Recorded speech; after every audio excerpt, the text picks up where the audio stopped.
नमस्कार, स्वागत है आपका मेरे YouTube चैनल ITI 360 डिग्रीज़ में। मैं Satyendra Kumar government ITI college Bansi district Banda में टीचर हूं और आप सभी छात्रों का स्वागत करता हूं।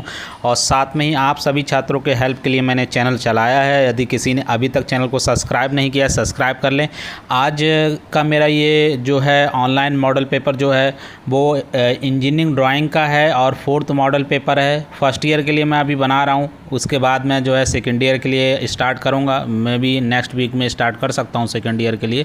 तो सेकंड ईयर के बच्चे थोड़ा धैर्य बनाए रखें, क्योंकि आपको पता है मैं अकेला हूं और मैं जो है कॉलेज में भी वर्क करता हूं और उसके बाद मेरे पास जो समय मिलता है उसमें मैं खुद ही टाइप करता हूं क्वेश्चन और आप लोगों के लिए मेहनत करके आपके लिए लेके आता हूं। तो आप लोग धैर्य बनाए रखें, सबको जो है कुछ ना कुछ कंटेंट मैं देता रहूँगा।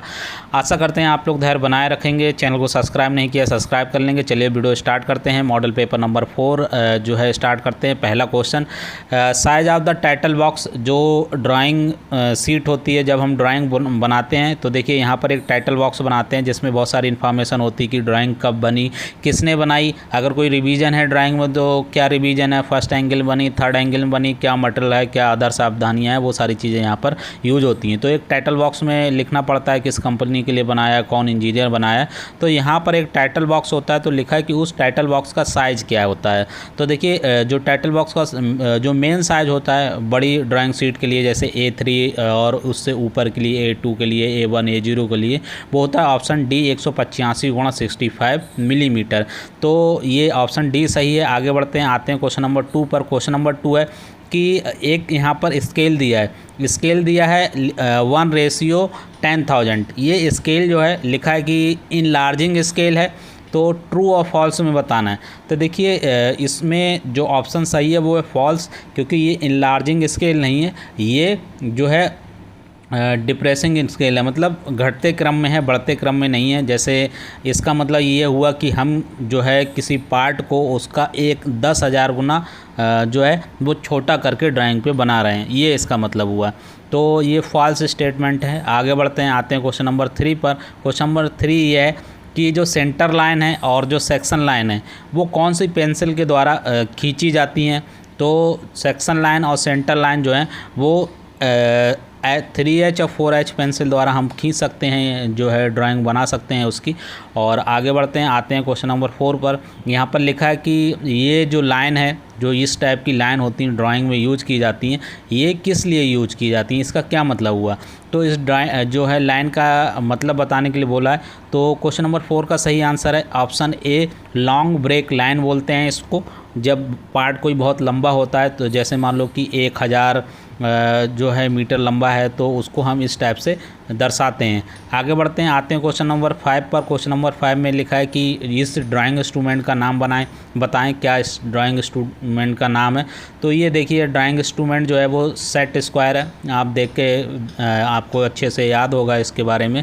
आगे बढ़ते हैं, आते हैं कि ड्राइंग जो बोर्ड होती है उसकी मुख्यतः मोटाई कितनी होती है। तो 25 मिलीमीटर उसकी मोटाई होती है। पहले का भी क्वेश्चन है, रिपीटेड है, इसलिए इंपॉर्टेंट क्वेश्चन है इसलिए। आगे बढ़ते हैं, आते हैं जो थर्ड एंगल प्रोजेक्शन होता है उसमें राइट हैंड व्यू जो होता है वो कहाँ पर प्लेस्ड होता है। देखिए थर्ड एंगल प्रोजेक्शन में राइट हैंड व्यू जो होता है, क्वेश्चन नंबर 7 का जो सही आंसर ऑप्शन बी है। जो राइट हैंड व्यू होता है वो right of the front view, तो ऑप्शन बी इसका सही है। आप लोग को यहाँ पर मैं दिखा देता हूँ, आप लोग स्क्रीन पर देख सकते हैं। यहाँ पर आप लोगों को पता चल जाएगा। देखिए थर्ड एंगल प्रोजेक्शन में और जो है फर्स्ट एंगल प्रोजेक्शन में, दोनों में फ्रंट व्यू आप लोग देख सकते हैं, राइट हैंड साइड व्यू देख सकते हैं, लेफ्ट हैंड साइड व्यू देख सकते हैं और टॉप व्यू देख सकते हैं। तो दोनों में से जो है किसी भी प्रकार के क्वेश्चन आ सकते हैं कि थर्ड एंगल में जो फ्रंट व्यू है वो राइट हैंड साइड के कैसे बनता है, या right hand side front view को किधर बनता है, लेफ्ट हैंड साइड जो है फ्रंट व्यू के किधर बनता है, टॉप व्यू कहाँ पर बनता है, फ्रंट व्यू कहाँ पर बनता है। ये सारी चीज़ें जो है आ सकती हैं। तो आप लोग जो है इन दोनों को ध्यान रखिए कि थर्ड एंगल में जो है फ्रंट तो फ्रंट पे ही बनेगा, राइट वाला किधर बनता है, लेफ्ट वाला किधर बनता है और टॉप वाला किधर बनता है। और ऐसे ही फर्स्ट एंगल में भी आप लोग ध्यान रखिए। तो इससे कई क्वेश्चन बनते हैं, कई क्वेश्चन आप लोगों को सॉल्व हो जाएंगे यदि आप दोनों फिगर ये जो स्क्रीन पर दिए हैं इनको देख लेंगे अच्छे से। आगे बढ़ते हैं, आते हैं क्वेश्चन नंबर 8 पे। क्वेश्चन नंबर 8 है in first angle projection plan is drawn. Plan मतलब जो है कहाँ पर ड्रॉ होता है, तो फर्स्ट एंगल प्रोजेक्शन में क्वेश्चन नंबर 8 का सही आंसर है बी, जो है बिलो एलिवेशन। फर्स्ट एंगल में जो प्लान मतलब होता है टॉप व्यू, टॉप व्यू कहाँ पर जो है वो फ्रंट व्यू के नीचे आता है। आगे बढ़ते हैं, आते हैं क्वेश्चन नंबर 9 पर। क्वेश्चन नंबर 9 है कि निम्न में से सबसे हार्ड पेंसिल कौन सी है। देखिए यहाँ पर निम्न दे दिया है, अब निम्न में ही हमें देखना है सबसे हार्ड पेंसिल कौन सी है। तो देखिए 2H में सबसे ज़्यादा नंबर के साथ जो होगी वो सबसे हार्ड होगी। यहाँ पर आप लोग देख सकते हैं 2H जो है वो सबसे हार्ड है। अगर यहाँ पर 4H ऑप्शन होता तो 4H हो जाता, 5H ऑप्शन होता तो 5H हो जाता, 3H होता तो 3H हो जाता, क्योंकि H के साथ सबसे ज़्यादा यहाँ पर 2H ही है, तो इसलिए यहाँ पर ऑप्शन जो होगा वो सी सही होगा। आगे अगर इसमें यही क्वेश्चन आता कि निम्नलिखित में से सबसे सॉफ्ट कौन सी है, तो यहाँ पर 2 भी हो जाता। आगे बढ़ते हैं, आते हैं क्वेश्चन नंबर 10 पर। क्वेश्चन नंबर 10 की निम्नलिखित में से सबसे सॉफ्ट पेंसिल कौन सा है। तो देखिए बी के साथ सबसे ज़्यादा हाईएस्ट होगा, यहाँ पर 2 भी है, देखिए तो 2 भी इसका जो है वो सही आंसर हो जाएगा। आगे बढ़ते हैं, आते हैं क्वेश्चन नंबर 11 पर।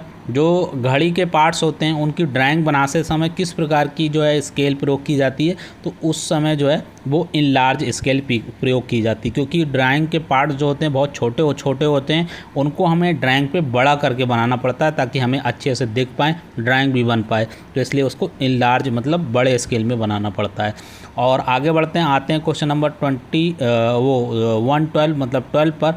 ड्राइंग में टाइटल बॉक्स कहाँ स्थित होता है। देखिए मैंने अभी आपको बताया ये ड्राइंग है, तो यहाँ पर राइट हैंड साइड के बॉटम कॉर्नर पे जो है वो टाइटल बॉक्स स्थित होता है, इसलिए राइट बॉटम कॉर्नर यहाँ का सही आंसर हो गया। आगे आते हैं 13 पर।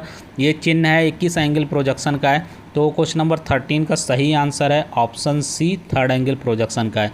तो देखिए थर्ड एंगल प्रोजेक्शन का सिंबल है, यहाँ पर आप लोग दोनों सिंबल को कंपेयर कर सकते हैं, थर्ड एंगल प्रोजेक्शन और फर्स्ट एंगल प्रोजेक्शन को। कोई भी क्वेश्चन आ सकता है दोनों में से, फर्स्ट एंगल प्रोजेक्शन और थर्ड एंगल प्रोजेक्शन का सिंबल किसी का भी आ सकता है, तो आप लोगों को यहाँ पर दोनों में ध्यान में रखना है, तो दोनों क्वेश्चन आपके सॉल्व हो जाएंगे। चलिए आगे बढ़ते हैं, आते हैं क्वेश्चन नंबर 14 पर। Dash line use to draw. जो डैश लाइन होती हैं, इस टाइप की लाइन होती हैं डैश लाइन, ये इंजीनियरिंग ड्राइंग में किस चीज़ को ड्रॉ करने के लिए यूज होती हैं। तो क्वेश्चन नंबर 14 का सही आंसर है हिडन लाइंस, हिडन फेसेस। मतलब जो अगर कोई हिडन है, जैसे हम फ्रंट व्यू से देख रहे हैं किसी चीज़ को, अगर बैक में कोई जो है वहाँ पर स्लॉट कटा हुआ है तो हम उसको हिडन लाइन से शो करेंगे, तो वो जो है यहाँ पर हिडन फेसेस को शो करेगी, जो डैश लाइन है हमारी। क्वेश्चन नंबर 15 पे आते हैं। जो है इसमें लिखा है कि सेकंड एंगल प्रोजेक्शन जो है वो क्यों नहीं यूज होता है। तो इसमें इसलिए मैंने देखो पहले में भी बताया मैंने, क्योंकि both views are overlap each other, इसलिए जो है सेकंड और फोर्थ एंगल में ड्राइंग नहीं बनती, ड्राइंग सिर्फ और सिर्फ फर्स्ट एंगल में और थर्ड एंगल में बनती है। तो कभी आता है क्वेश्चन कि सेकंड एंगल में ड्राइंग क्यों नहीं बनती या फोर्थ एंगल में ड्राइंग क्यों नहीं बनती, क्योंकि both views are overlap each other, मतलब दोनों व्यू जो हैं वो एक दूसरे पर ओवरलैप करेंगे। आगे बढ़ते हैं, आते क्वेश्चन नंबर 16 पर। क्वेश्चन नंबर 16 है which is the lines use for visual outline.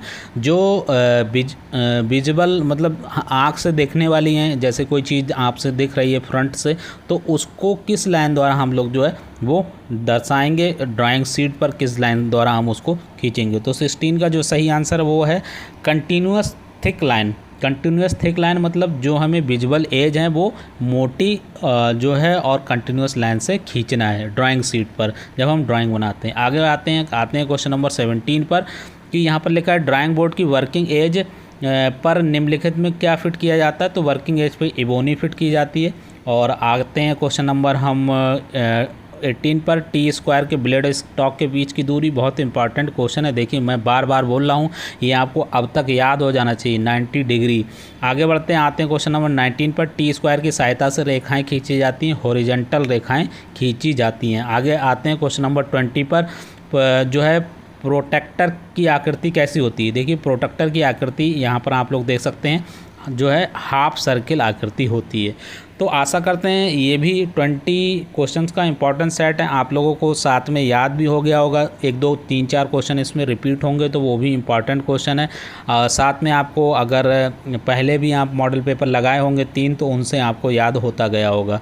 आशा करते हैं कि इसमें जितने भी इसमें जो है वो क्वेश्चंस हैं आप अपनी कॉपी पर लिख लेंगे और साथ में उनको याद कर लेंगे तो आपको याद होता जाएगा। ये वीडियो अच्छा लगा हो तो अपने दोस्तों में फॉरवर्ड करिए ताकि उनकी भी मदद हो पाए और उनको भी ITI 360 डिग्रीज़ के बारे में बताइए कि यहाँ पर निशल को जो है मॉडल पेपर मिल रहे हैं। आपको कोई चार्ज नहीं देना, आपको बस चैनल को सब्सक्राइब करके और नोटिफिकेशन बेल पे ऑल पे प्रेस करना है। इस वीडियो में दी गई जानकारी अच्छी लगी हो, मेरी मेहनत अच्छी लगती हो तो वीडियो को लाइक कर दीजिए और चैनल को सब्सक्राइब कर दीजिए। इस वीडियो में बस इतना ही, धन्यवाद।